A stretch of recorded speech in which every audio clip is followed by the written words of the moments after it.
Good day everyone. I am Katrina Crizel B. Tagarda. So our topic for today is identify what is the importance of language of fashion.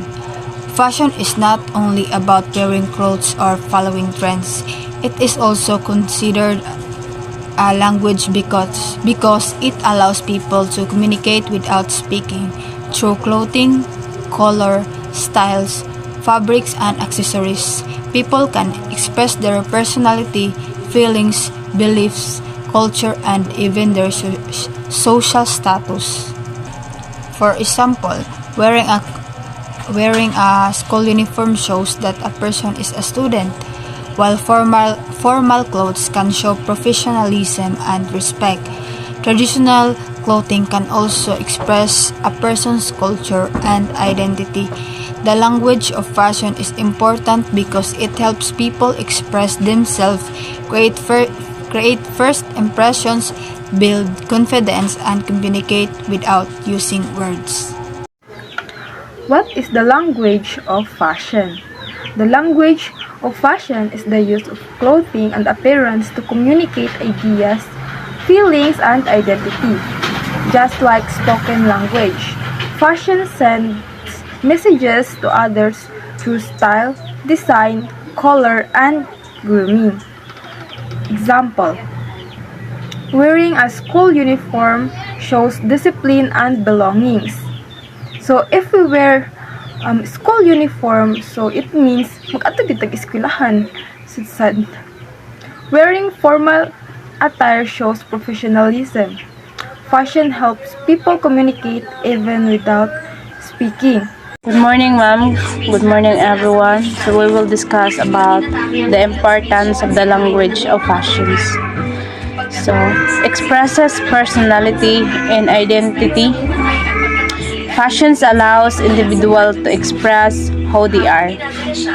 People choose their clothes based on their interests, preferences, and personal style. So example, a person who likes simple fashion may wear plain and comfortable clothes, while someone creative may wear colorful and unique outfits. So the importance of the language of fashion is to help people feel confident and comfortable with themselves. Good day everyone, I am Eliza May Embalangyo from BTL Ed 2D. So I will discuss the number 2, which is the reflects culture and tradition.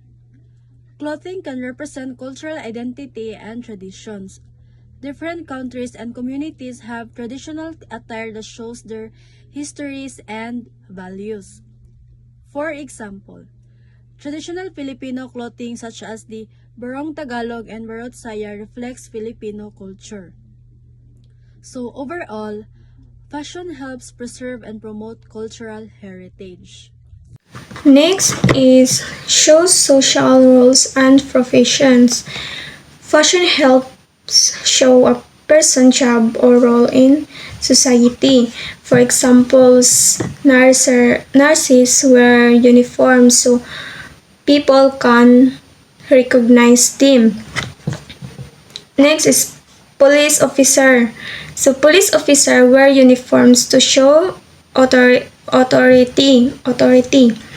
Students wear school uniform.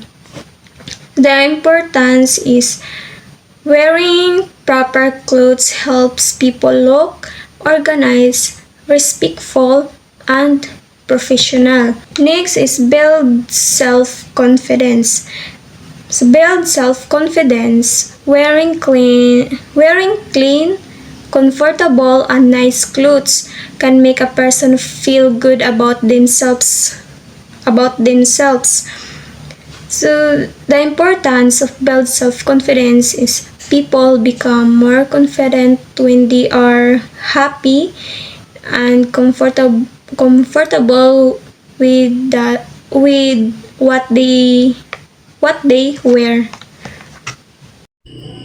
Good day everyone, I am Kate Leslie Libasa from BTLID 2D. Now let's proceed to communicate mood and emotion. So fashion can also communicate mood and emotion through styles and colors of our clothes. So colors and styles can express feelings and emotions.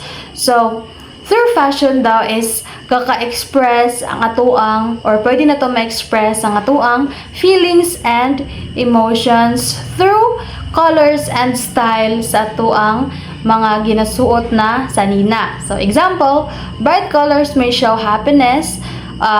Examples of bright colors is mga orange, puti, inana, pink. So this can show or express that we are happy, or this can show happiness, no? Dark colors may express seriousness or sadness. So ang mga dark colors like black, gray, ug uban pa nga mga dark colors, this can express seriousness or sadness, no?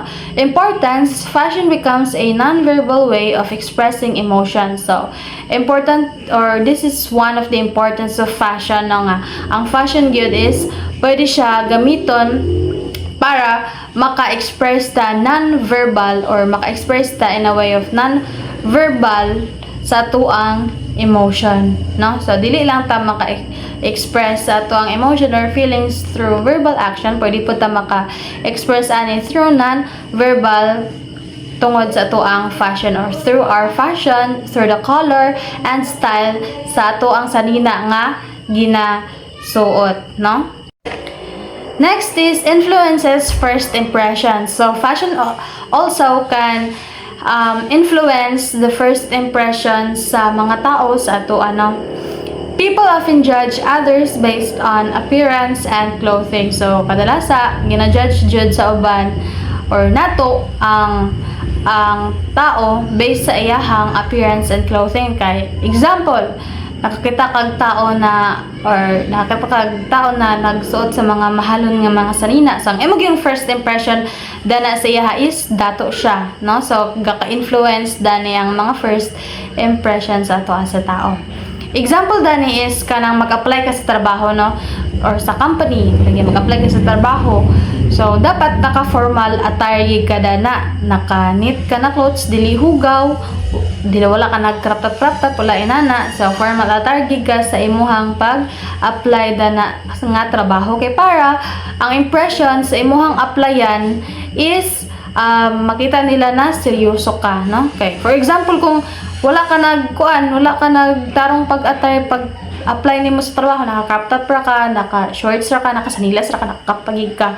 So, unsa may impression dana sa imong trabahoan na dili ka serious, no? So, automatic wala na daw rin. So, importance, proper dressing creates a positive impression in school, work, interviews, and social gatherings. So, ang pag-proper dressing, no, depends sa event or kanang pag-dress nimo in depende sa event, maka-create na siya og positive impression in school, work, interviews, and social gatherings. So, dapat naka-proper dressing ka, gyud, no? Para maka-create ka og positive na impression sa school, work, interviews, and social gatherings. So, example, sa school, so dapat naka-uniform ka, no? Wala ka na crop top. Sa work, naka-formal ka.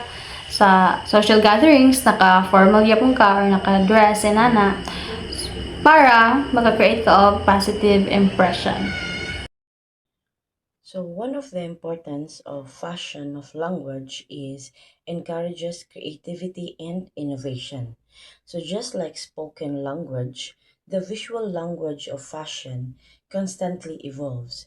Designers and wearers like push boundaries, mix old ideas in new ways, and experiment with different styles. This continuous experimentation drives the industry forward, turning into a living art form. No, that's the important also of fashion language. Now, the language of fashion is a powerful, nonverbal form of communication. It serves as a visual language that expresses our identity, cultural background, and values. By using elements like color, texture, and fashion it facilitates self-expression and empowers individuals to share their stories without speaking.